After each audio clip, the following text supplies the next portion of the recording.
belum habis. Oke, kita mulai lagi. Bismillah, alhamdulillah, wassalatu wassalamu ala rasulillah, amma ba'd. Terima kasih untuk tetamu saya pada hari ini ya. Terima kasih untuk kita panggil Bapak Nur Hadi, Bapak Naim Kelana, dan juga Pak Yan, ada Bu Heni dan juga Bu Satria. Terima kasih. Kita akan diskusi bersama, ngobrol lah ya, nggak usah serius-serius amat ya, terkait dengan keagamaan. Ide utama dari program ini sebenarnya memang ketika saya ke Bandung, kemudian diskusi dengan Dr. Mel nih, kemudian beliau bicara tentang bagaimana sebenarnya kita tuh bisa memberikan sesuatu yang positif lah untuk masyarakat ya. Mungkin mungkin ya, kalau saya lebih cenderung untuk diri kita sendiri dulu gitu ya, untuk diri kita sendiri dulu, baru nanti akan ada efeknya di masyarakat. Dan tamu saya ada 3 orang nih, jadi mungkin nanyanya nanti gantian kali gitu ya, dan mungkin waktunya agak kita batasi.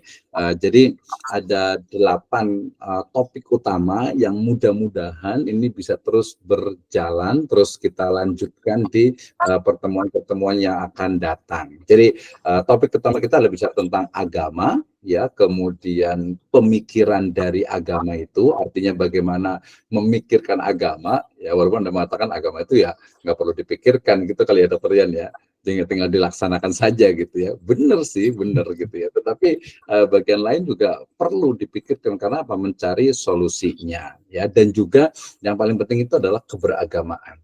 Ya, tadi saya katakan kalau kita bicara tentang keberagaman itu berarti ya nggak usah lah ngomongin orang luar, masyarakat. Jadi kita ngomongin diri kita dulu aja ya. Jadi bagaimana sih sebenarnya kita itu beragama ya? Apakah beragama kita itu sudah benar, atau jangan-jangan mungkin merasa diri kita benar atau bahkan merasa paling benar. Wah, bahaya juga nih ya. Oke, sekarang kita mau tanya dulu nih. Kita tanya-tanya dulu. Yang pertama ke siapa ini ya? Ke siapa nih? Kayaknya boleh ke ini dulu dah. Jadi kita mau tanya nanti masing-masing, mungkin saya minta waktunya itu dalam 1 sampai 2 menit gitu ya. 3 menit paling lama ya, terkait dengan materi-materi yang mungkin kita akan bahas sama-sama ya. Yang pertama adalah terkait dengan agama. Jadi kalau kita ngomongin agama ini kan ya, bapak-bapak sekalian ya, dan ibu juga ya. Jadi agama itu kan di era sekarang ini kadang itu rancu gitu ya. Jadi agama itu kayak gimana sih gitu ya. Nah, ini mungkin kita perlu pahami. Nah, kita tanya dulu nih. Kita pertama dari yang udah siap kayaknya Pak Nur Hadi dulu nih. Nah, jadi satu pertanyaan dulu Pak Nur nih. Jadi pertanyaan saya itu sebenarnya apa sih pengertian agama itu menurut Anda itu seperti apa sebenarnya? Menurut Pak Nur Hadi, kalau agama itu apa sih sebenarnya? Silahkan dalam 2 menit. Baik, bismillahirrahmanirrahim. Assalamualaikum warahmatullahi wabarakatuh. Terima kasih waktunya Pak Dokter terkait dengan perbincangan kita malam hari ini. Memang kalau ini dibuat santai itu memang sulit karena materinya sudah berat gitu. Nggak mungkin kita mau membahas agama ini dengan ya kalau sambil ngopi bisa saja gitu, tapi tidak bisa dianggap bahwa pemikir-pemikir agama ini pemikir-pemikir yang memang agama itu memang apa ya, yang harus difikirkan sedemikian rupa dan tidak bisa dianggap sepele gitu ya gitu. Jadi karena agama itu sendiri apa namanya adalah sebuah aturan, sebuah apa namanya barometer yang itu bisa, yang harus dijadikan landasan dalam kehidupan kita. Perjalanan kehidupan kita ini tidak bisa lepas dari agama. Ketika seorang itu sudah menyatakan dirinya masuk ke suatu agama, gitu ya, berarti dia harus konsekuensi kehidupannya itu harus memegang teguh apa yang diyakini itu. Kalau kita Islam ya harus pegang teguh kepada aturan-aturan Islam, karena sungguhnya agama itu adalah sebuah aturan yang memberikan kita apa namanya perjalanan hidup yang kemudian kita tidak semau kita sendiri, kita diatur. Kalau tadi disebutkan apa namanya dalam kesimpulan tadi apa agama adalah pagar yang bukan membatasi gitu, tapi menurut saya agama juga membatasi. Menurut saya agama itu juga aturan yang membatasi kita untuk tidak melakukan sesuatu semau kita, gitu, semau manusia gitu. Kalau menurut saya nih ya, saya kira luar biasa, serius banget ini. Tidak kemudian kehidupan kita itu seenak apa kita sendiri, itu kita diatur gitu. Kita itu harus melewati jalan yang sudah dijelaskan melalui Al-Quran dan Sunnah, juga banyak para ulama-ulama yang mengajarkan kita bahwa kehidupan kita itu memang harus berdasar atau berlandaskan kepada agama itu sendiri. Keluar dari situ gitu, keluar dari situ berarti kita loncat dari pagar itu tadi kan gitu. Berarti kita loncat dari batas-batas kehidupan itu tadi, dan itu tidak bisa. Ketika kita sudah masuk dalam sebuah agama gitu, dalam agama ini berarti segala kehidupan kita dari ujung kaki sampai ujung rambut itu dikontrak yang tidak bisa keluar dari agama itu sendiri, aturan agama itu sendiri. Karena dalam apa ya, dalam benak saya, dalam pikiran saya bahwa agama itu adalah aturan, agama itu adalah undang-undang, agama itu adalah syariah. Yang mau tidak mau ketika orang sudah menyatakan dirinya masuk ke dalam agama Islam, maka konsekuensinya sudah mau tidak mau dia harus menjalankan syariah Islam itu sendiri secara secara luas, secara masuk Islamnya itu bukan setengah-setengah lah gitu ya, bukan setengah-setengah. Betul. Ya, berarti ini ya, keluar, kadang-kadang kita masuk, tidak bisa seperti itu. Mungkin untuk sementara begitu ya. Untuk sementara memang intinya bahwa pemikir-pemikir agama itu tidak bisa dibuat santai gitu. Agama itu tidak bisa dibuat sesantai kita mungkin sambil nyeruput kopi gitu. Tapi bagaimana kita menjalankan agama itu benar-benar sesuai dengan apa yang ada dalam aturan syariah, sesuai dengan Al-Quran dan Sunnah yang telah diajarkan kepada kita, yang telah disampaikan kepada kita melalui para ulama-ulama gitu ya. Dan mungkin itu saja untuk sementara, mungkin terkait pemikiran seperti itulah, bahwa agama itu adalah sebuah aturan yang tidak bisa diloncati begitulah, pagar yang ada di dalam pagar yang harus komitmen, tidak boleh keluar dari pagar agama atau rambu-rambu agama ini. Terima kasih Pak Dokter. Iya. Oke, luar biasa.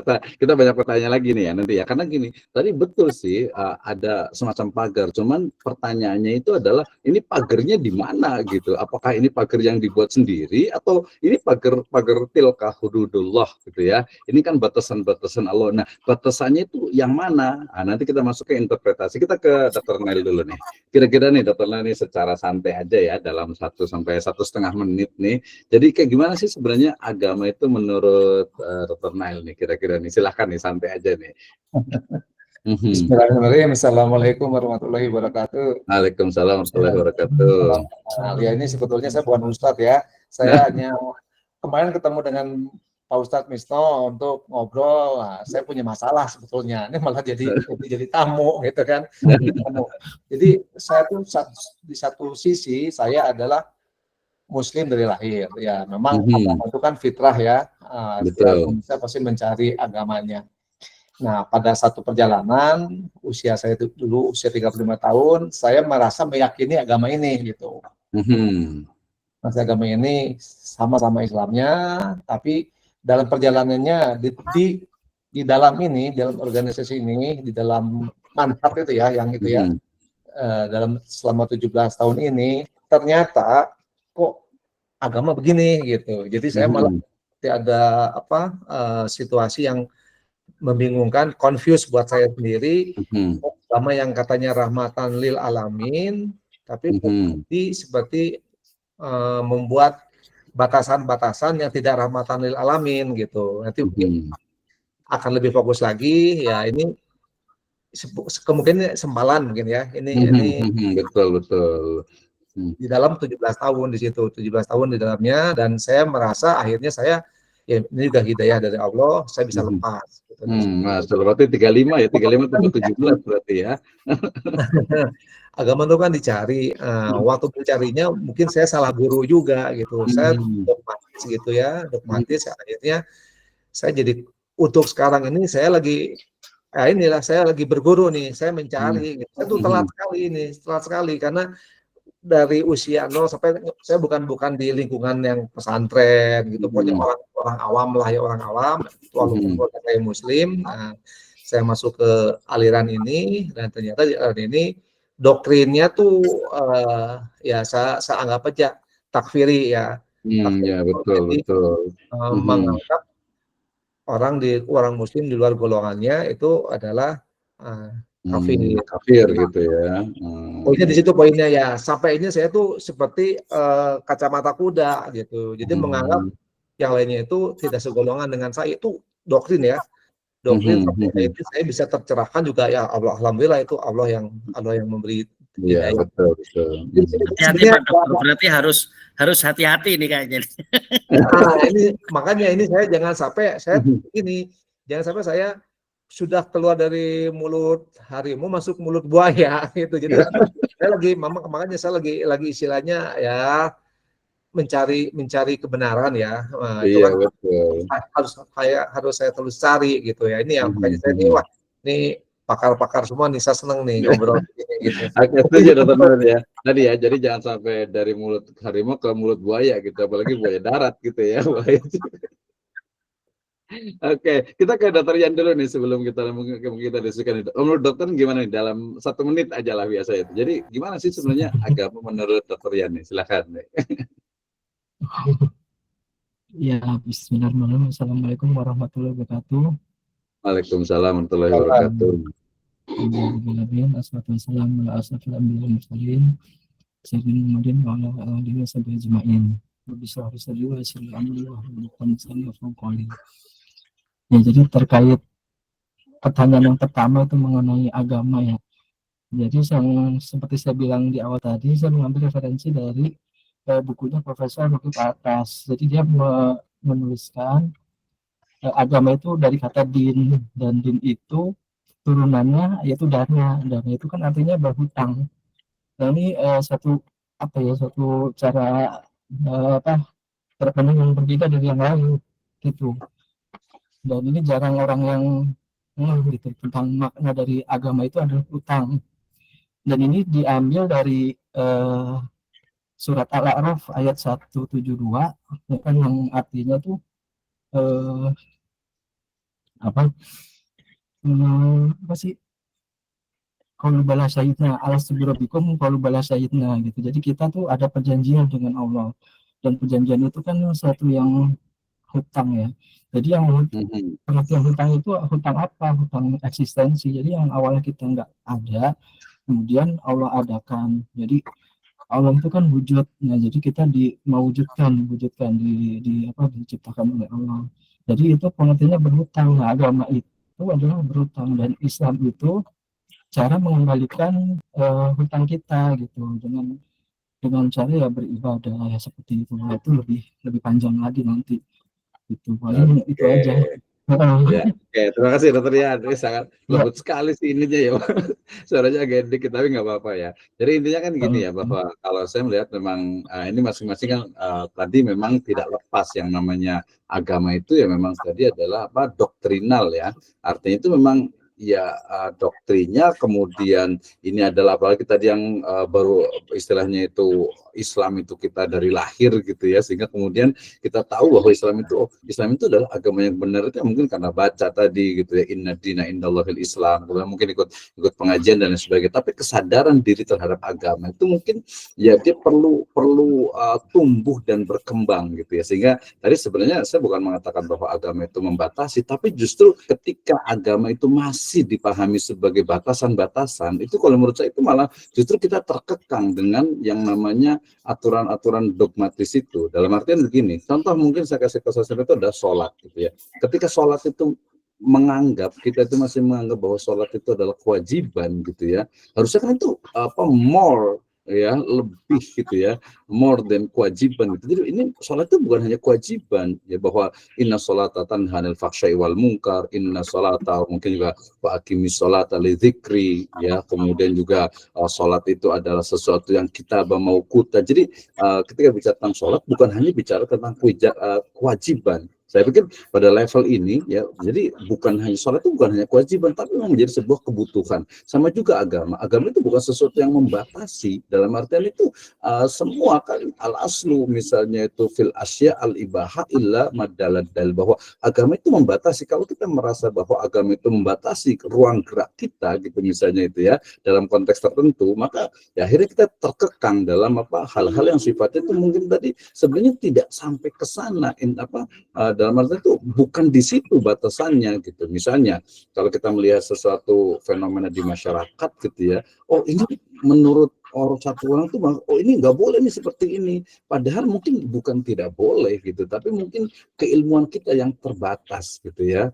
Misalnya kata saya kayak contoh kemarin waktu diskusi itu ketika bicara tentang jilbab misalnya gitu kan, ada orang berpikir oh jilbab itu dia harus warnanya itu gelap gitu ya, harus gelap, harus ini, tapi ternyata misalnya Syekh Muhammad Nasir Albani beliau mengatakan bahwa ya bisa juga warna putih, warna terang, yang penting dia itu tebal dan tidak membentuk tubuh gitu misalnya. Artinya kan berarti kita itu tersekat dengan istilahnya itu batasan yang warna gelap dan sebagainya.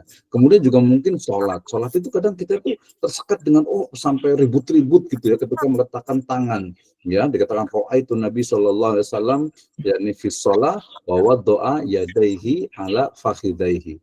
Jadi atau wa doa yadaihi ala sadri. Jadi sahabat itu melihat Nabi SAW itu sholat dan meletakkan kedua tangannya ini, ya kedua tangannya itu ala sodri, di dadanya. Nah, ala sodri ini itu dia bukan sesuatu yang wajib, sehingga kemudian kalau tangan itu tidak ditaruh di dada sendiri lurus ke bawah seperti beberapa pendapat Imam Malik itu juga sah gitu ya. Jadi kita nggak perlu memperdebatkan tangan tuh harus di dada, di bawah, di sini, kiri, kanan. Bukan seperti itu. Itu adalah yang disebut dengan tafkir. Ya bukan takfir ya, tafkir pemikiran. Ya kemudian juga misalnya juga di surat Al-Maidah misalnya, a'udzubillahi minasyaitonirrajim, idza qumtum ila sholati faghsilu wujuhakum wa aydiyakum ilal marafiq wamsahu bi ru'usikum. Ya wamsahu bi ru'usikum, dan hendaklah kalian itu mengusap kepala-kepala kalian.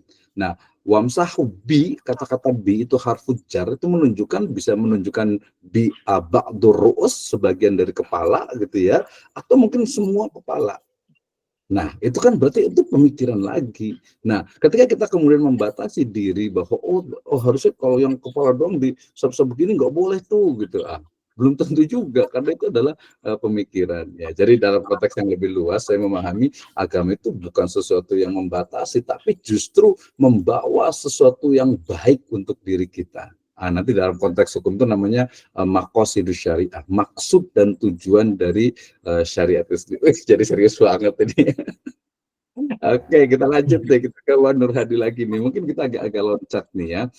Ini kan fenomena nih ya, Hadi ya, di masyarakat ini ya. Fenomena di masyarakat saya gabungkan ya antara pertanyaan kedua dengan pertanyaan keempat. Fenomena di masyarakat itu kan sekarang tuh di era digital itu seolah-olah itu seolah-olah itu agama itu jadi kayak nggak penting gitu ya.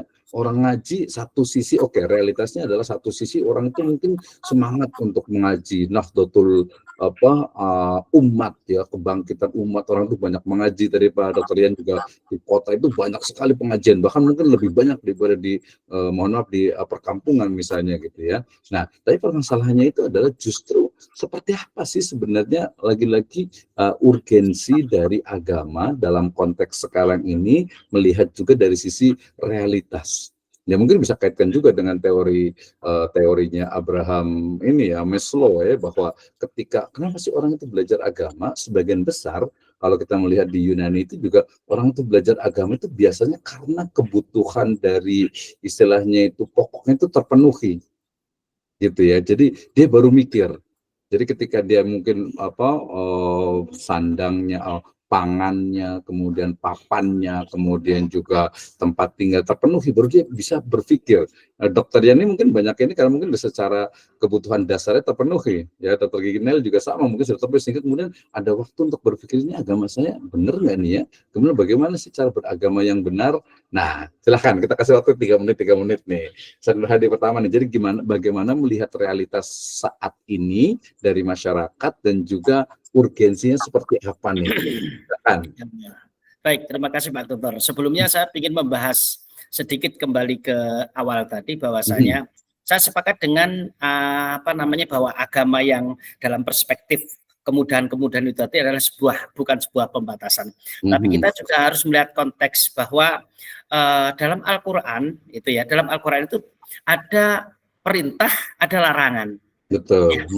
Yang dimaksud dengan saya tadi bahwa agama itu juga membatasi batasan-batasan larangan itulah yang kalau menurut saya itu adalah sebuah batasan gitu, yang kemudian itu tidak bisa kemudian diingkari gitu, tidak boleh dilawan ketika kita sudah amar ma'ruf nahi mungkar gitu, tidak bisa kita melaksanakan sesuatu pekerjaan yang baik gitu, tapi kemudian kita tidak menghindari dari sesuatu yang dilarang oleh Allah, sebuah kemungkaran kan gitu.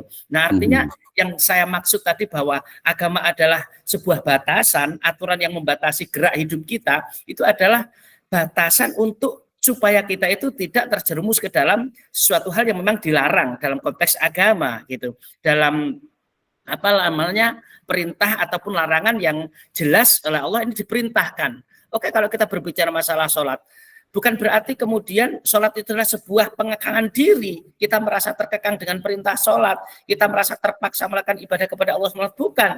Kalau kita sudah menyadari diri gitu secara luas tadi bahwa sholat adalah sebuah kebutuhan.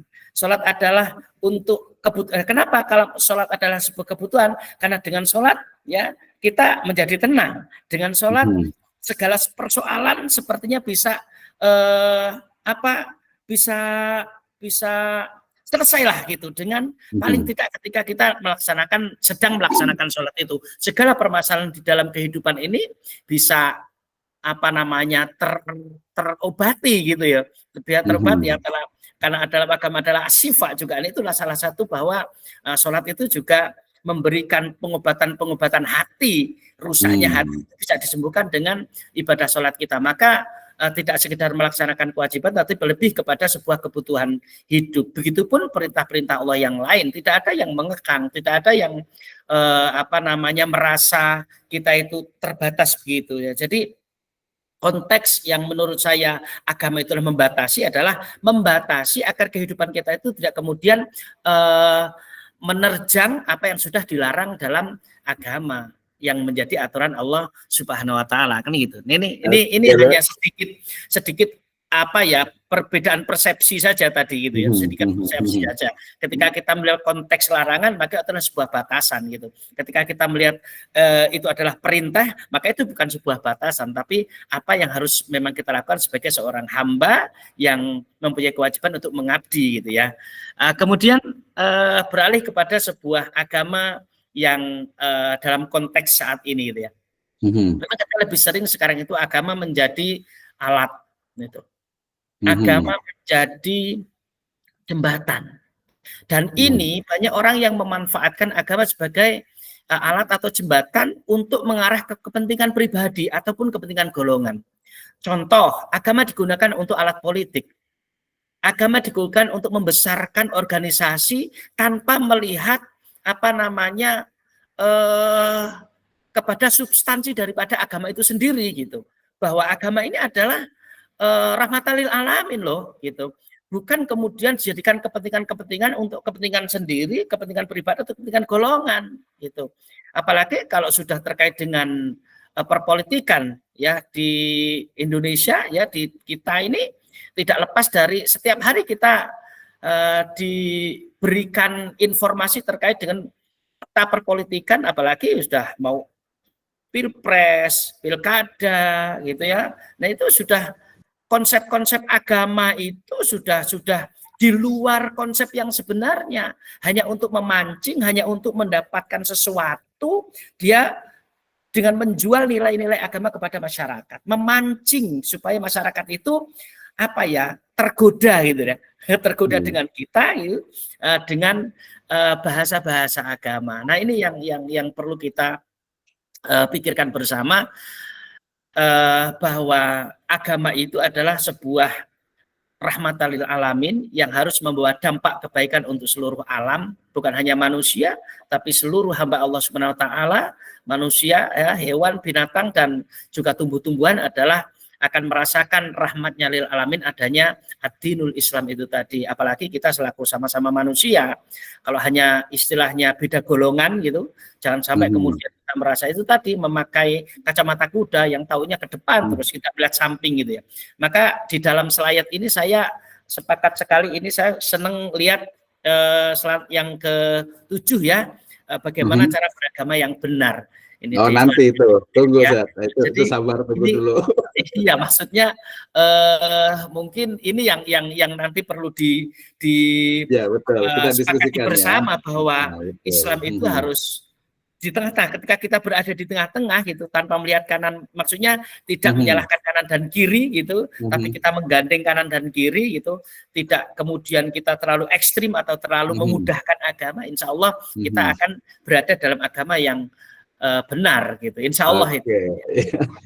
Ya, oke, terima kasih Pak Rohadi ini, karena biasa ceramah jadi panjang nih Bang ini aja, tapi luar biasa ya. 3 menit ini jadi 10 menit biasa, sangat bagus. Tapi tadi menarik nih, saya ingin lebih deep ya. Ini tapi jadi kayak ini ya, jadi Dr. Nel, jadi kayak debat jadinya ya. Tapi nggak apa-apa lah ya. Kita ya, tapi memang harus begitu, Dok. Ya, biar ada senyumnya gitu ya. Oke, saya sebelum ke Dr. Nel, saya mungkin dulu Dr. Nel, sabar dulu ya. Tadi soalnya gini, ini saya akan lebih deep lagi, lebih mendalam lagi terkait tadi ada Pak Andro Hadi menyebutkan tentang jangan bawa-bawa, walaupun nggak tepat ya, jangan bawa-bawa istilahnya itu agama ke ranah politik misalnya gitu ya. Nggak apa-apa. Tadi sebenarnya maksudnya bukan itu sih, mungkin yang maksudnya bukan itu, maksudnya bukan itu. Maksudnya orang itu hanya kepentingan pribadi gitu loh, memanfaatkan agama untuk kepentingan pribadi. Itu konteksnya, itu yang harus digarisbawahi gitu, bahwa itu yang bilang bukan berarti agama itu tidak berpolitik, itu salah.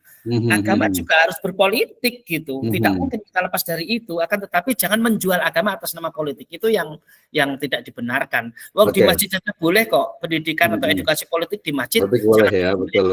Edukasi politik boleh, karena memang itu sangat penting. Jangan sampai dengan kita merasa beragama yang kemudian tidak perlu kehidupan ini, tidak perlu lagi kita beragama yang kemudian lepaskan dari semua urusan duniawi. Tidak bisa seperti itu, karena agama itu justru akan membawa dampak positif dalam kehidupan kita manakala kita menerapkan agama itu dalam koridor yang sebenarnya gitu. Oke, luar biasa sekali ini ya. Saya mau nanya ke Dr. Yan dulu nih, ke Dr. Yan terkait tadi dengan ini sebenarnya itu. Jadi kan Dr. Yan ini fokus di ini ya, islamisasi sains dan juga dari sisi bagaimana tidak ada dikotomi ilmu. Jadi tadi sebenarnya bukan untuk membedakan, tapi sebenarnya ada nggak sih contoh-contoh bagaimana nih Dokter yang kaitan antara agama dengan politik dengan sains? Mungkin dalam 2 menit lah ya. Dalam 1 sampai 2 menit. Kayak gimana sih sebenarnya pemikiran dari Naqib Al-Athos, kemudian dalam 2 menit, nggak cukup.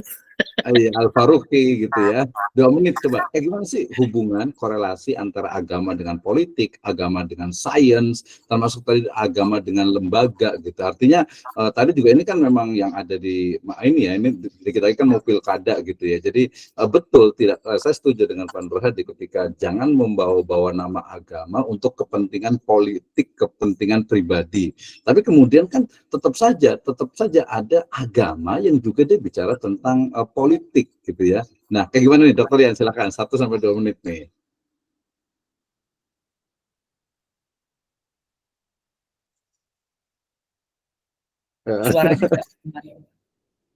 Jadi ini di luar pertanyaan yang 8 ini ya mungkin yang pernah saya pelajarin ya. Jadi di buku Prolegomena itu ada bab Islam and the Philosophy of Science gitu. Dan di situ dibahas kalau sains itu nggak netral, sains itu mengikuti apa yang dibawa oleh orang yang membawa sains itu gitu. Bisa jadi sekuler, bisa jadi macam-macam gitu. Dan yang paling penting dari sains yaitu filosofinya dulu gitu. Jadi sebelum kita membuat pesawat, sebelum kita membuat teknologi tentang pertanian, perikanan dan segala macamnya itu yang mendasarinya itu filosofinya dulu gitu. Kita harus membawa sains ini kepada Allah gitu, kepada akhirat gitu, kepada kemaslahatan yang tadi dibilang Islam merupakan lil alamin, paling yaitu paling. Oke ya, singkat padat merayap gitu ya. Artinya betul. Jadi sains itu bahwa agama yang kemudian dia juga harus merespon sains ya, termasuk juga politik, itu juga harus dijelaskan juga gitu ya. Jadi yang paling penting berarti kita sebagai umat Islam harus bisa memilah dan memilih gitu ya. Memilahnya itu adalah apa? Oh ini bukan, ini dia nggak menggunakan agama sebagai istilahnya itu politik. Memang agama di situ dia harus berperan gitu ya, harus berperan gitu. Artinya memang harus menyebutkan, misalnya mungkin kalau kemarin sempat ini ya, apa namanya itu istilah politik etnis lah gitu ya dan sebagainya. Tapi itu kayaknya kita nggak perpanjang ya. Saya ingin kepada fokus utama kita hari ini. Mungkin pertanyaannya tadi langsung ke Dr. Nail dulu nih terkait dengan ini nih. Jadi agama, balik lagi ke agama ini lebih mendalam. Jadi ini kan pengalaman pribadi ya. Jadi sebenarnya agama itu ya, apakah dia itu betul-betul hanya doktrinal, hanya wahyu, atau mungkin dia rasional gitu ya, atau mungkin dia juga dinamis mengikuti perkembangan zaman, teknologi, informasi dan lain sebagainya. How about the digital Islam ya? Bagaimana dengan digitalisasi Islam gitu ya?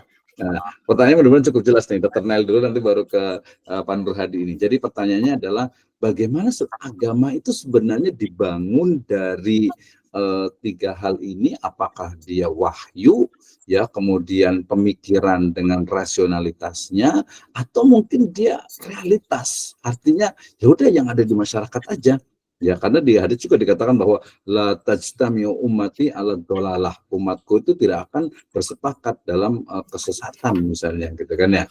Nah, kemudian nanti ada mungkin ikhtilafu fi ummati rahmah dan lain sebagainya. Nah, kira-kira nih menurut Dr. Nail nih, jadi agama itu kayak gimana sih sebenarnya? Nah, nanti kita baru diskusi ini yang paling penting nih. Ini saya bukan ahli ya, ini saya orang awam ya, jadi saya jawabnya mungkin datar-datar aja ya, Iya. pengalaman pribadi aja ya. Menurut saya itu agama itu wahyu ya, wahyu, tapi ya kita sudah, ya saya sebagai Islam ya, di situ ada Al-Quran dan hadis yang kita wajib kita ikutin. Nah, tapi ini pengalaman saya nih, saya dulu gelas kosong gitu, gelas kosong, saya berguru ternyata dicekokin. Memang apa namanya tadi Pak Ustadz Nur Hadi juga bilang berpolitik. Nah, tapi setelah saya masuk di dalamnya ternyata agama yang wahyu itu karena ada segelintir orang yang memang menyalahgunakan, dia akhirnya menjadi bisnis gitu. Jadi bisnis, yang akhirnya kita seperti dieksploitasi. Kita sudah berbayar, artinya kita sudah harus taat gitu, taat kepada si imamnya. Akhirnya saya tidak bisa bergerak, harus taat gitu. Ya karena kita punya tiket surga ya, jadi akhirnya kita taat. Jadi akhirnya saya tidak ada wawasan untuk itu, untuk agama itu karena taat gitu, taat dari sang imam dengan dia berdalil dengan Quran hadis gitu. Tapi ujungnya taat dengan imam gitu. Nah di situ ada bergejolak karena semuanya kita ada seperti infak sedekah untuk imamnya. Bahkan Islam yang rahmatan lil alamin bukan begitu.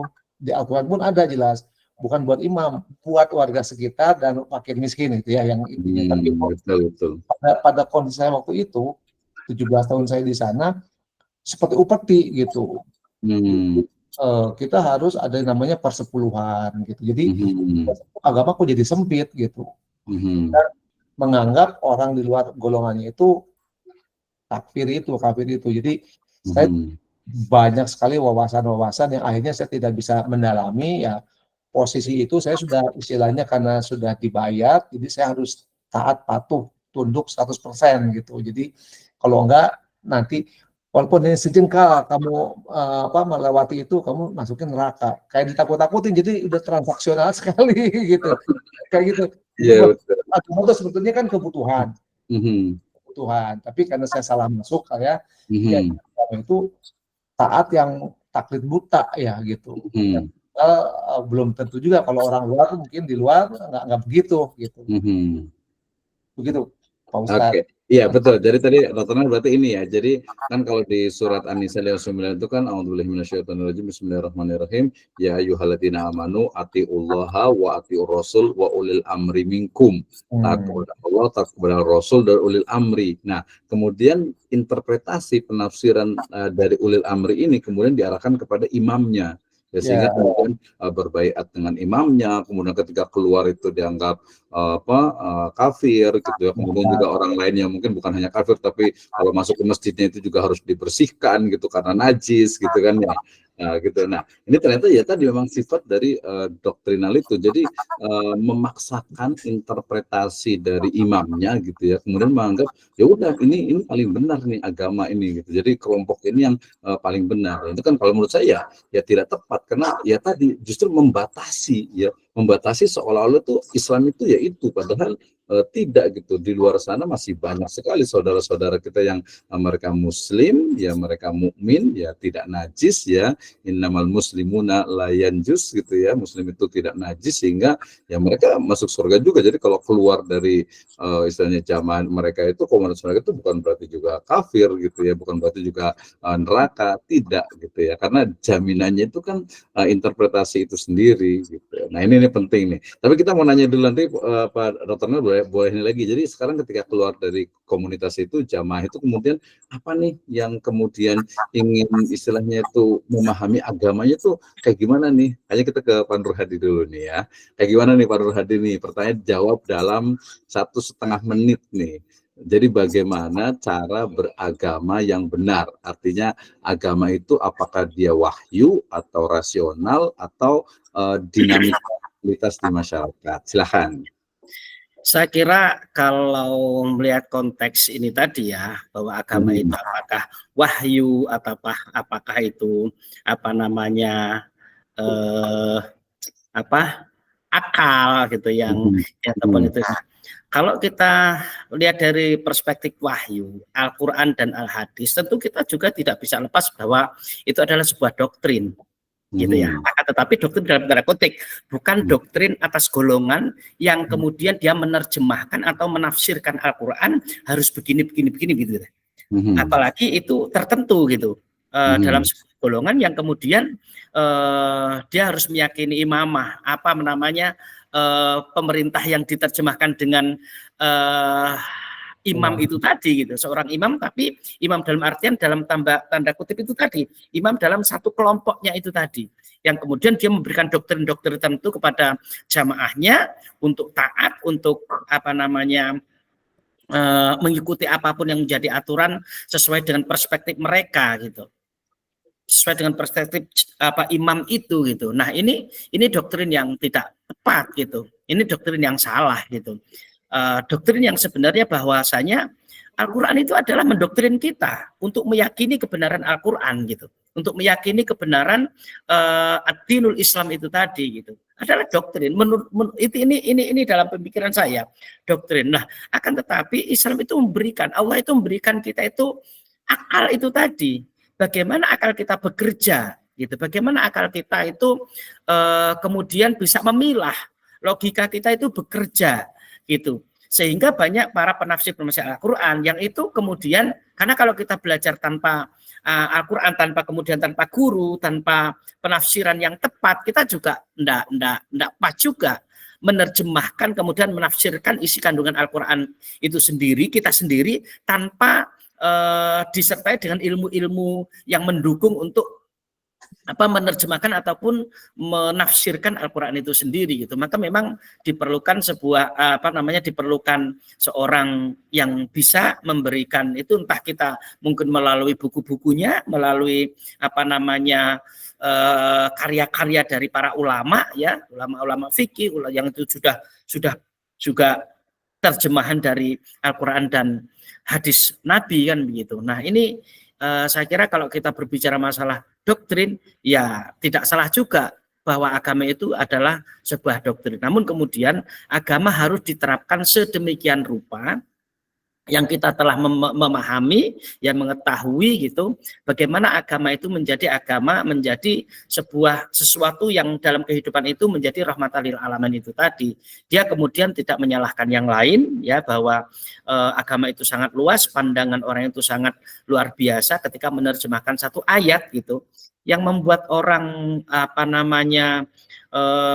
kemudian menganggap dirinya paling benar itu kan orang yang mungkin justru kurang luas pemahamannya terkait dengan bagaimana memahami agama atau menjalankan syariat secara luas gitu ya. Hanya mengetahui apa yang dia ketahui saja.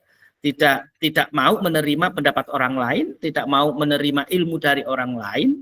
Jadi ini yang kurang tepat, beragama yang kurang tepat gitu. Maka sesungguhnya agama yang paling benar itu adalah agama di mana kita menerapkan sesuatu itu tidak kemudian kita menganggap diri kita paling benar, menganggap diri kita paling lurus, menganggap diri kita paling tidak punya dosa dan lain sebagainya. Kemudian orang yang tidak sama dengan kita dianggap salah, orang yang tidak sama dengan kita dianggap sesat, orang yang di luar kita dianggap pengamal bid'ah dan lain sebagainya. Nah ini yang perlu dijaga gitu. Ini yang bahwa maka ada konteks itu tadi yang disebutkan bahwa Islam wasatiyah itu tadi yang kita harus ada di tengah-tengah, yang kemudian tidak ekstrim kanan dan tidak ekstrim kiri gitu ya.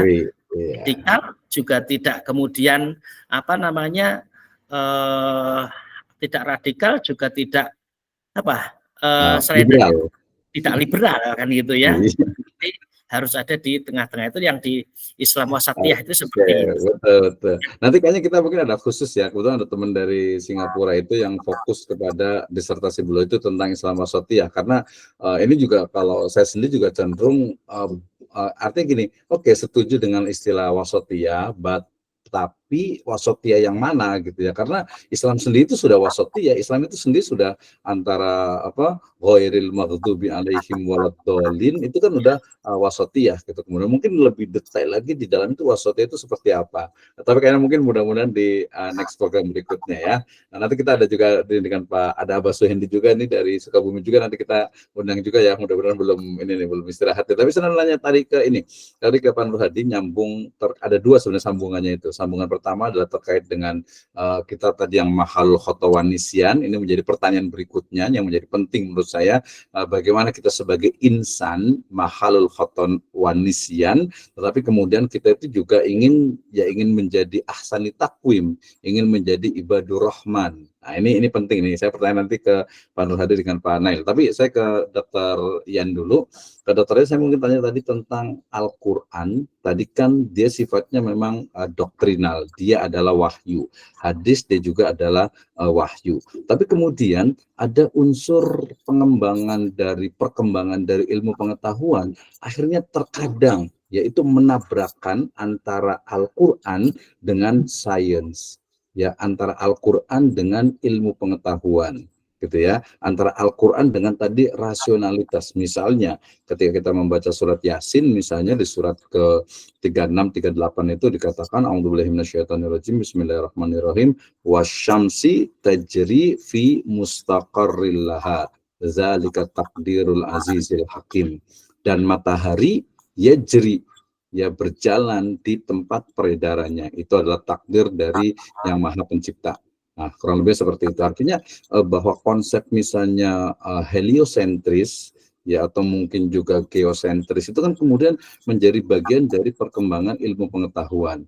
Ya, belum lagi nanti ketika bicara tentang misalnya kalau bidang ini dua-duanya karena dokter gitu ya, tentang kedokteran gitu misalnya, ternyata dulu itu kita maju, tapi kita kadang malah terjebak kepada romantisme sejarah gitu. Kita terlalu membanggakan sejarah, tapi ternyata itu udah masa lalu gitu ya, udah masa lalu. Sekarang itu sudah habis semuanya gitu. Jadi pertanyaan saya, jawab dalam mungkin 1 sampai 1,5 menit, bagaimana Islam dalam hal ini Al-Quran dan juga hadis itu menyikapi ilmu pengetahuan yang cenderung rasionalisme dan materialisme. Silahkan Dr. Yan. Nah, serius banget sih jadi ya, jadi tersanjung gitu. Silahkan Dr. Yan. Masih di mute, masih di mute. Saya belum ngerti jawabannya. Tadi maksudnya Islam itu menyikapi tentang materialisme dan apa? Nah, ya dengan apa sekulerisme, rasionalisme, materialisme. Jadi tentang ilmu pengetahuan, gimana sih Al-Quran dan Islam itu tentang menyikapi ilmu pengetahuan yang kadang itu bertentangan gitu. Silakan.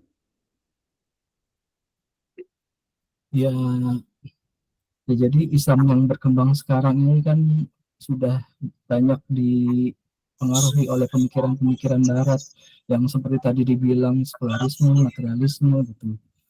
Jadi ya mereka udah nggak mengambil inspirasi dari Al-Quran lagi gitu. Bahkan yang parah itu kan tentang membuat manusia apa sih namanya istilahnya apa sih? Mungkin jadi sekuler kali gitu ya, memisahkan kali gitu ya. Iya pokoknya yang pokoknya yang di bukunya Noah Hari juga tuh kan dia menganggap dirinya tuh Tuhan kan, Homo Deus gitu. Jadi dia udah nggak butuh Tuhan, artinya dia berjalan di muka bumi itu dengan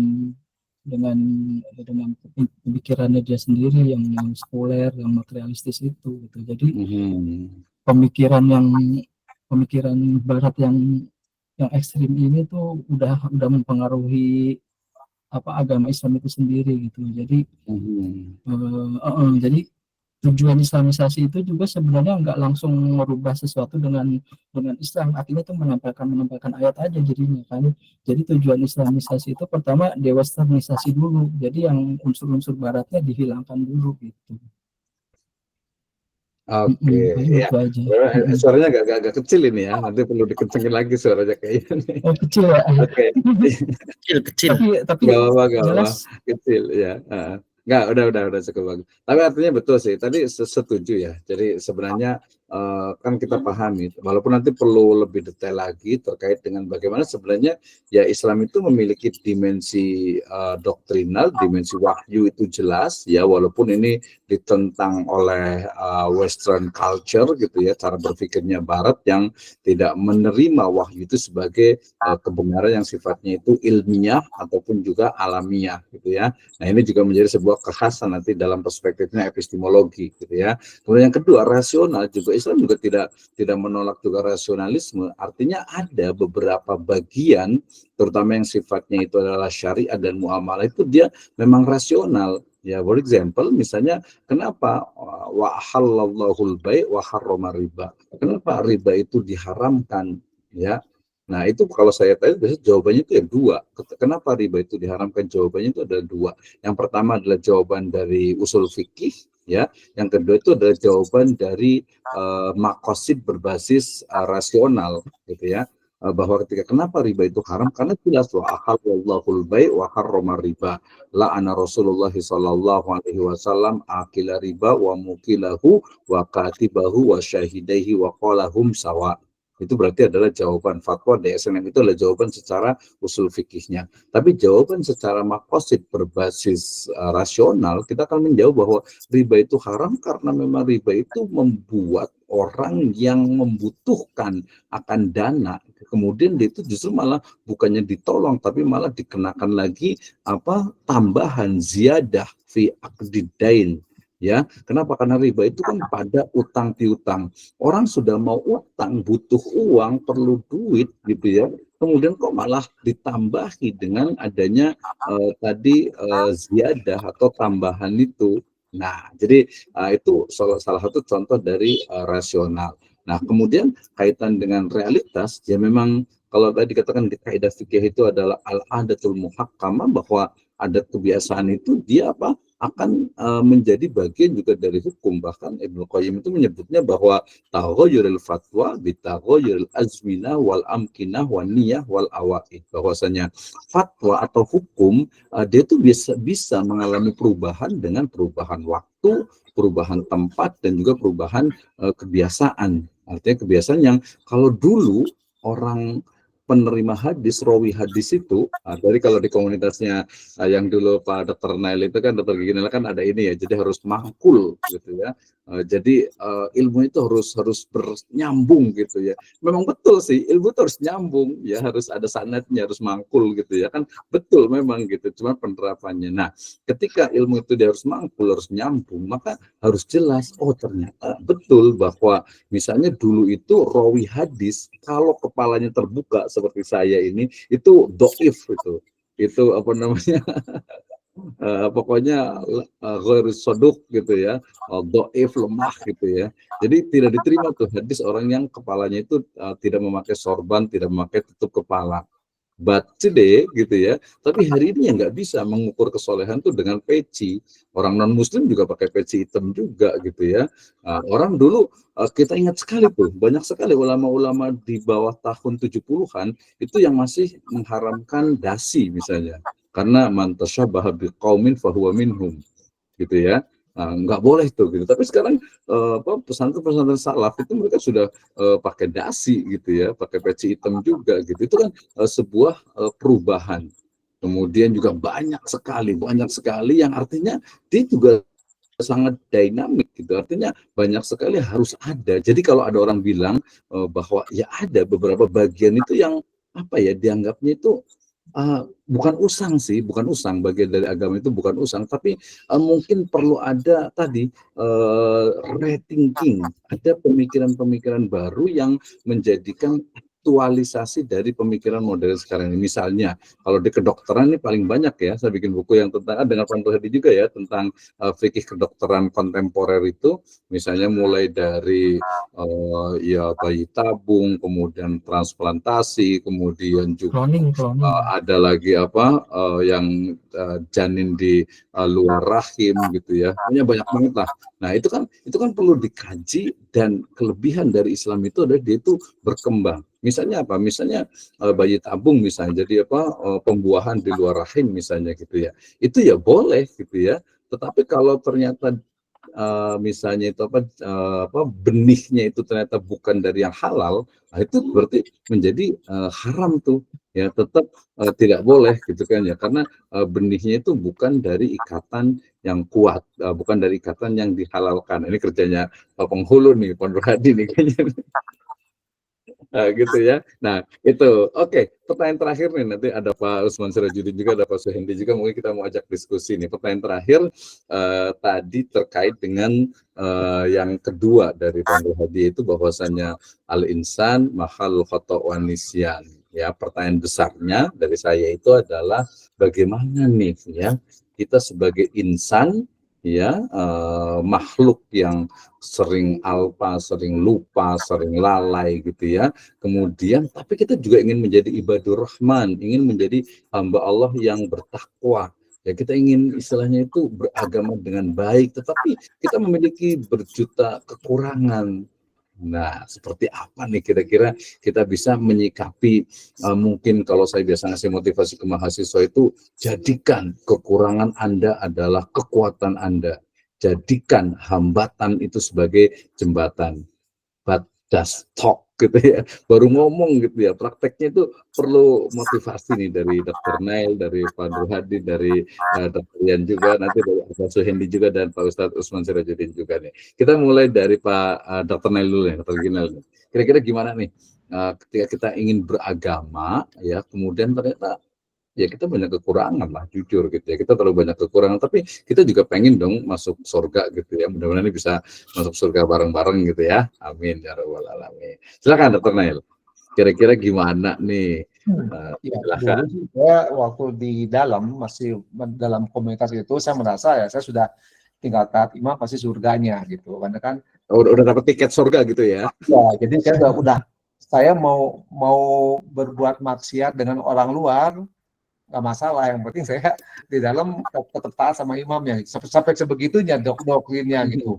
Kayak dari 5 ngaku wiji sama orang di tempat luar, kita makan di luar nggak masalah asal jangan ketahuan katanya, asal jangan ketahuan. Tapi kalau ternyata sama orang iman, kita bilangnya sama orang iman, itu nggak boleh katanya gitu. Jadi lucu kan, kok agama kok pilah-pilah begitu. Tapi setelah saya keluar tahun 2022 ya, jadi belum lama sebenarnya. Nah, setelah keluar tuh ternyata informasi itu seperti tsunami informasi gitu. Banyak sekali informasi. Kan sekarang kan dengan adanya teknologi, ada YouTube, ada ini kan dulu kan kalau kita kajian harus jauh-jauh datang ke masjid. Ya. Sekarang 24 hours dari jam 12 sampai jam 12 ada terus kan itu kajian-kajian. Dan ternyata makin banyak saya mencari, makin bingung juga akhirnya gitu. Jadi, karena teknologi itu ya, YouTube itu benar-benar pengaruhnya banyak sekali. Jadi memang media YouTube itu. Tapi kan situ si yang memberi materi itu kan macam-macam. Nah, seperti akhirnya seperti confused, seperti bingung gitu. Ini bingung, ini katanya ini paling benar. Ini paling benar. Nanti ada yang bilang ini paling benar. Kalau ini, jadi ya itu saya bilang gitu. Setelah saya keluar dari mulut harimau, saya kayaknya mau masuk buaya lagi nih gitu. Aja saya ini seperti posisinya seperti ini ya, yang benar yang mana sih sebenarnya. Makanya ini waktu ketemu dengan Pak Ustadz kan saya lagi mencari nih Pak, saya mencari ya. Ya, Adi kan jawab ya ada jawabannya itu. Memang ya untuk sekarang ini tantangan saya lebih besar gitu. Tantangan saya lebih besar. Jangan sampai saya terulang kembali akhirnya asobiah lagi.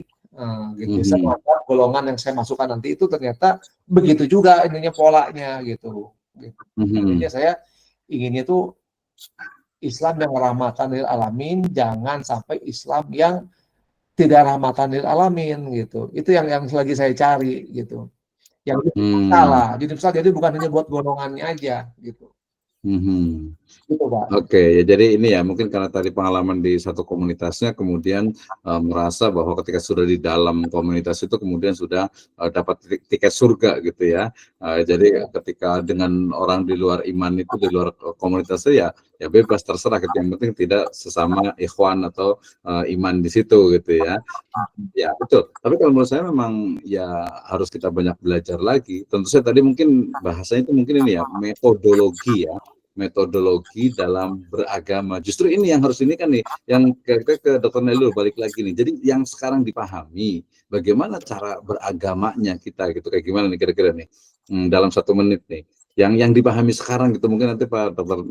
Nur Hadi boleh komentar nih. Kayak gimana sih kita beragama yang dipahami sekarang ini, silakan. Saya?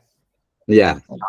Ya akhirnya saya dulu saya tuh Islam itu kan adanya 5 rukun Islam, 6 rukun iman kan, nah itu. Akhirnya dulu waktu itu saya tidak mengenal itu di komunitas saya. Adanya 5 bab yang akhirnya ujung-ujungnya taat sama imam itu, gitu. Tapi dengan dalil-dalil yang memang dia rangkai-rangkai untuk majunya ke sana gitu. Jadi dalil-dalil hadis-hadis yang bisa diarahkan untuk ini keuntungan si imam itu. Nah, akhirnya balik lagi sekarang. Ya udah, sekarang saya sih 5 rukun Islam itu. Jadi sekarang saya zakat juga bukan untuk kelompok saya zakatnya, zakat untuk sekitar keluarga. Terus saya naik haji itu ya naik haji bener naik haji gitu ya, naik haji itu untuk memang ini. Makanya saya ngerasa masa sih orang sebanyak itu di Masjidil Haram itu masa haram murtad semua kafir semua karena dia tidak berbayar sama itu. Ya, gitu ya. Akal sehat kan nggak masuk itu, tapi kok mereka tuh meyakini sekali. Jadi sepertinya balung sumsum gitu. Jadi udah masuk ke aliran darah yang ini tuh kayak taklid buta itu gitu. Saya bilang ini yang hebat tuh memang si imamnya. Dia bisa mendoktrin sampai orang itu bisa itu.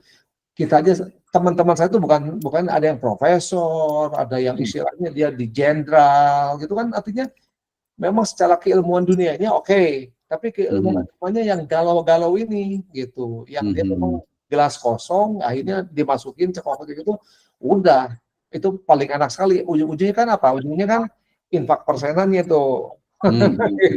Terus itu bulan ya. Jadi yang kayak ujungnya itu ya. Itu. Saya aja balik lagi ya, saya kembali ke masjid umum ya. Ternyata di masjid umum ya ada konflik juga karena ada yang tidak mau ya usul furu itu ya, furu. Iya betul. Ada yang ini ada yang tapi saya udah bisa membatas. Oh ini sih furu bukan akidah. Kalau udah sedikit taat ya saya udah mulai serem itu karena kan neraka nanti masuknya ya. Kalau furu oke lah. furu sih saya di masjid umum saya nggak masalah gitu.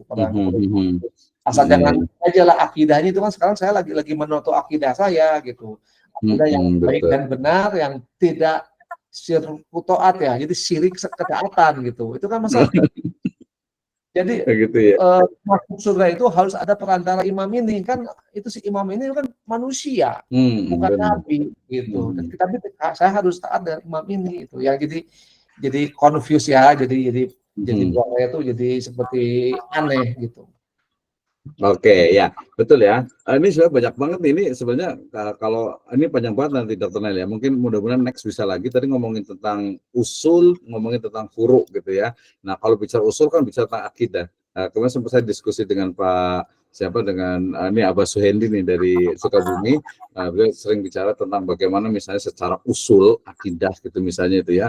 Itu kita kan mengenal ada teori tentang emanasi, teori tentang wahdatul wujud, bicara tentang juga kalam gitu ya, bicara tentang kalamullah maksudnya gitu ya, lalu juga bicara tentang berbagai hal terkait dengan usuluddin, usul pangkal dari agama itu juga perlu diskusikan juga gitu ya, perlu diskusikan juga. Jadi jangan sampai oh ini kita nggak tahu, oh ini usul, ini furu, ini bukan furu, ini usul gitu ya, ini usul gitu, ini furu. Jadi harus dijelaskan juga gitu. Jadi misalnya masalah akidah kan kalau di itu ya banyak banget. Misalnya kalau kita bicara tentang di al-hikmah itu ada eksistensi. Wah, ini Pak Dokter nanti bisa menjelaskan tentang eksistensi dari sisi ontologi, dari sisi epistemologi gitu ya. Itu perlu dijelaskan juga. Mungkin itu next lah ya. Tapi terakhir ini sudah mau habis juga nih.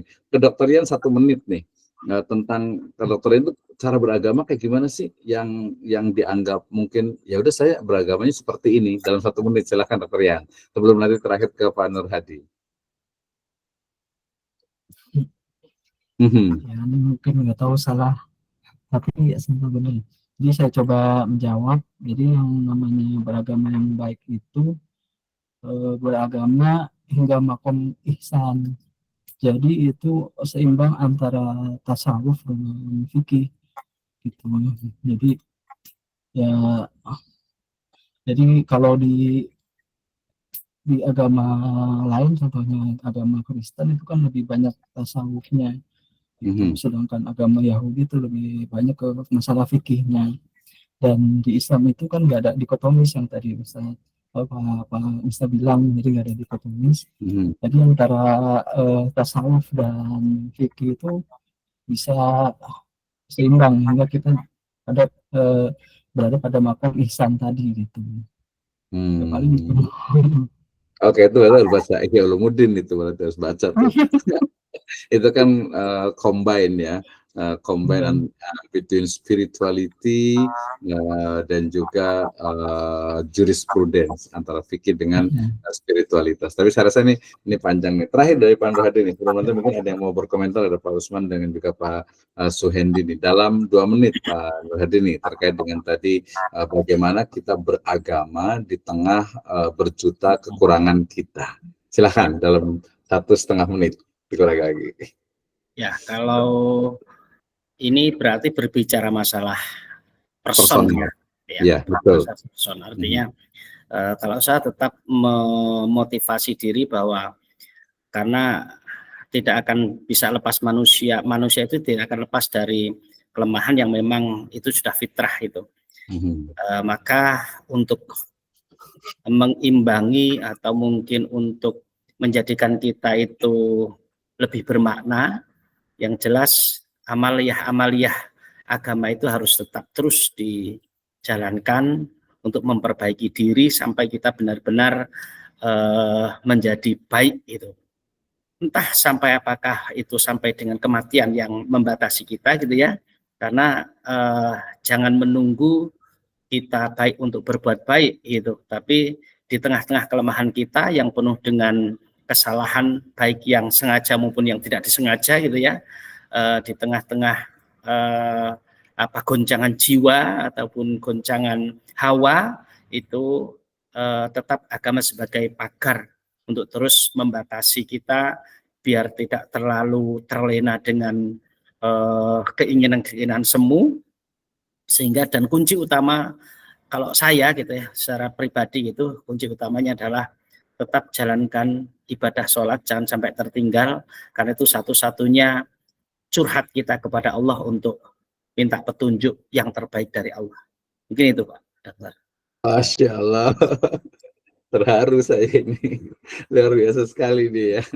Insyaallah. Ya, terima kasih Pak Durhadi ini dari apa namanya tadi terkait dengan wasiat sholat dan juga wasiat takwa ya, yang artinya itu mengoptimalkan potensi jiwa dan raga kita untuk mendapatkan ridho dari Allah Azza wa Jalla. Oke, terima kasih, masih ada waktu 5 menit ini. Abah Suhendi apakah bisa berkomentar dari ini, dari Sukabumi? Ada Pak Usman juga. Silakan Abah Suhendi, kalau ada kameranya boleh di on, boleh juga nih. Ini beliau luar biasa nih. Silakan Abah.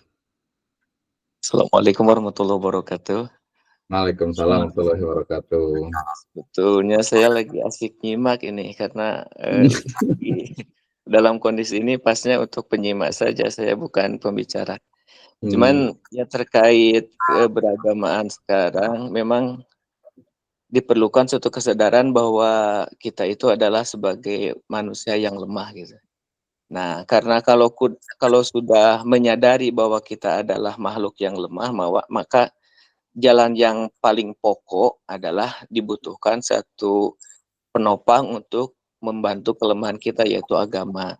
Yang jadi masalah itu jarang sekali manusia yang menyadari dirinya itu adalah lemah gitu. Jadi seolah-olah tidak membutuhkan agama, kadang-kadang mengenyampingkan agama, bahkan tidak jarang memandang agama itu sebagai batasan-batasan yang tidak perlu ataupun menjadi beban gitu. Karena merasa dirinya sudah mampu, sudah kuat, disebutnya juga disebutnya itu udah melampaui batas. Kalau di dalam surat Al-Alaq itu togo itu melampaui batas. Gitu ya. Nah, jadi menganggap manusia itu, saya itu adalah Allah gitu, saya itu adalah Tuhan, saya itu adalah Maha Berkuasa gitu. Jadi tidak membutuhkan agama. Jadi yang jadi masalah itu, yang jadi masalah sekarang itu gitu. Jadi memandang agama itu buat apa sholat? Nggak sholat juga saya banyak rezeki, banyak uang, gitu, disembah-sembah sama pengikut saya gitu. Nah itu yang jadi masalahnya. Nah yang jadi pokok itu adalah kesadaran bahwa kita itu lemah gitu. Kalau sudah kita sadar bahwa kita itu adalah makhluk yang lemah, maka kita pasti membutuhkan agama sebagai guidance untuk menuju ke satu tujuan yang tepat, yang benar, sebagai kalau diibaratkan di jalan itu adalah rambu-rambu lalu lintas yang harus kita patuhi, yang harus kita taati. Maka kalau kita tidak mentaati rambu-rambu lalu lintas, kalau salah jalan, kalau salah tujuan itu, jangan menyalahkan agama gitu. Mungkin itu aja Pak. Terima kasih. Assalamualaikum warahmatullahi wabarakatuh. Waalaikumsalam warahmatullahi wabarakatuh. Hatur nuhun, Abah. Langsung ping di diskusi kita bersama nih ya. Intinya adalah memang menarik sekali nih ya pembahasan kita, dan saya pikir mudah-mudahan masih panjang untuk bagaimana kita tadi bisa ya mengedukasi masyarakat dan juga mengedukasi diri kita sendiri gitu ya. Kalau Agim beliau mengatakan ibda binafsik gitu ya. Jadi dari diri kita sendiri, yang mudah-mudahan juga ada manfaatnya untuk orang lain ya. Nah, jadi kita mungkin ngomong itu untuk diri kita sendiri saja, tapi kemudian sebenarnya itu juga untuk orang lain juga gitu ya. Baik, terakhir saya minta masing-masing dari tiga ini memberikan wasiat takwa gitu ya dalam 1 menit terkait dengan bagaimana sih sebenarnya pesan untuk diri kita sendiri dan juga masyarakat tentang agama dan juga implementasi dari agama itu sendiri. Saya mulai dari Dr. Yan dulu nih, silahkan nih dalam 1/2 menit atau 1 menit nih pesannya nih untuk masyarakat, silahkan. Masih di mute, lupa ini aja ya. Ya silakan. Ya, jadi belajar Islam itu kan hakikatnya mempelajari hakikat dari Tuhan itu sendiri, yaitu ma'rifatullah ya. Jadi di dalam mengenal Allah itu kan ada nama-nama yang baik, asmaul husna gitu. Jadi kita mempelajari ilmu itu salah satu nama Allah Al-Alim gitu. Jadi kita mau mempelajari sesuatu nggak bakalan mentok gitu, karena Allah itu kan ilmunya sangat luas gitu, dan kita sebenarnya terbatas dengan apa yang sudah Allah ajarkan aja gitu. sebenarnya ilmu Allah itu lebih luas lagi. Dan juga salah satu nama Allah itu Al-Haq. Al-Haq itu kan juga satu hakikat, itu satu kebenaran. Jadi kita nggak bakalan eh, apa sih stuck gitu. Jadi terus mencari gitu. Tapi jangan kelewat batas juga seperti orang sekuler atau liberal gitu. Karena mereka kan justru mereka meninggalkan Allah, dan dia membuang makna-makna yang sifatnya wahyu, membuat yang metafisik tuh nggak dianggap oleh orang sekuler itu. Mereka mau yang empiris gitu. Ya paling gitu Oke. aja. Oke, terima kasih Dr. Yan pesannya nih. Ya. Nanti ini selalu abadi nih di YouTube insya Allah nih. Sekarang kita ke Dr. Gigi Nail, Kelana Alam. Silahkan dalam 1 menit wasiat untuk diri sendiri dan juga untuk masyarakat terkait dengan agama dan keberagamaan. Silahkan. Ya, untuk wasiat saya ke dalam diri sendiri ya, saya sih berharap pengalaman saya itu jangan sampai terjadi ke keluarga dekat dan orang-orang sekitar yang belum masuk ke dalam ya, belum login, malah bisa log out lah gitu. Karena saya dulu merasa ujub, sombong, itu penting sekali kan. Kalau sudah sombong itu menganggap remeh yang lainnya, menganggap rendah yang lainnya, dan itu akhirnya kita merasa kita superior gitu. Nah itu yang saya harap jangan sampai begitu, sampai akhirnya apa ya, takfiri orang di luar golongannya. Karena turunan takfir itu banyak, tidak boleh menikah dengan sesama di luar golongannya, tidak boleh berjamaah selain golongannya, berimam selain golongannya, sampai semua itu diatur supaya apa ya? Supaya akhirnya taat terhadap taat imamnya itu seperti orang bodoh jadinya, orang bodoh yang jahil murokab lah. Dia tidak punya ilmu, ya, tapi dia memberi ilmu yang bodoh. Akhirnya kan jahil murokab. Orang yang diberi ilmunya bodoh, yang memberi ilmu bodoh gitu. Tapi kita merasa benar, coba. Bingung kan, Pak? Gitu. Saya juga jadi bingung jadinya nih. Jangan sampai begitulah. Jangan sampai begitu gitu. Cukup bahasa segitu dulu. Oke, terima kasih. Kayaknya mungkin nanti ini ya next Pak Dr. Gigi Nail ini boleh ini ya lebih panjang lebar pengalaman di A to Z-nya gitu ya. Nanti boleh mudah-mudahan next time ya. Kita beberapa orang saja lah, kita mungkin bisa cerita, kita dengarkan kayak gimana, baru nanti mungkin masukan-masukannya. Baik, gongnya terakhir last dari Pak Ustadz Nur Hadi, mungkin bagaimana pesan untuk diri sendiri, masyarakat tentang agama dan keberagamaan. Silakan, Ustadz. Singkat ya, sama-sama kita menjadikan diri kita menjadi agent offering, jadi agen perubahan untuk menjadikan diri kita lebih bermakna dengan beragama yang benar, dengan beragama yang baik. Ya, kita awali dari diri sendiri, ibda' binafsi, kemudian untuk keluarga kita, untuk masyarakat secara luas, dengan kita mengamalkan agama untuk kemaslahatan, sehingga agama itu benar-benar dirasakan menjadi rahmatan lil alamin untuk seluruh alam, lingkungan kita, keluarga kita, masyarakat kita, dan dimanapun kita berada, hadirnya kita harus menjadi penyejuk dengan membawa kalimah-kalimah Allah, dengan membawa ajaran-ajaran Islam yang rahmatan lil alamin. Itu saja, terima kasih. Oke, terima kasih Ustaz Hadi, luar biasa sekali ya. Saya simpulkan, tapi ini simpulan subjektivitas saya nih yang saya bacakan tadi itu ya. Jadi yang pertama bahwa yang namanya agama itu adalah pagar yang bukan membatasi kehidupan umat manusia, tapi lebih sebagai penjaga yang memberikan kehidupan terbaik bagi manusia. Ya mungkin istilah saja ini, artinya lebih kepada kita mendalami agama itu sebagai manhajul hayat, sebagai way of life. Yang kedua, bahwa realitasnya Islam yang maha sempurna ini sering sekali dipraktekkan ya oleh umat Islam yang penuh dengan kekurangan, sehingga kemudian citra Islam yang rahmatan lil alamin ini sering terkaburkan. Ya, jadi muncullah Islam itu teroris, Islam itu fundamentalis, kekerasan dan lain sebagainya. Padahal wa ma arsalnaka illa rahmatan lil alamin. Ya. Kemudian manusia itu adalah mahal khata' wan nisyan, tempatnya salah dan dosa. Maka beragama di tengah kedoifan, kelemahan kita sebagai manusia adalah kehidupan yang harus dijalankan. Berusaha terus menjadi lebih baik, ya walaupun berjuta rintangan siap menghadang di hadapan. Islam yang benar adalah kita berislam tanpa menganggap diri kita paling benar dan yang lain salah. Tetapi terus berusaha menapaki jalan kebenaran yang didasarkan pada argumentasi ataupun hujah yang ilmiah, alamiah, dan juga ilahiyah.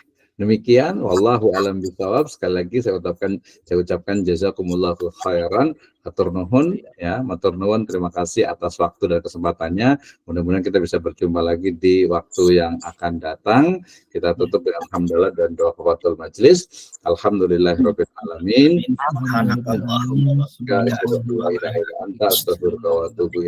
Wallahu muwaffiq ila aqwamit thoriq. Assalamualaikum warahmatullahi wabarakatuh. Waalaikumsalam warahmatullahi wabarakatuh. Allah juga semuanya, Pak Nur Hadi, Pak Nail, Dr. Ginail, dengan Pak Dr. Rian. Jangan lupa ya, next kita jumpa lagi. Semuanya. Terima kasih. Terima kasih Ustaz.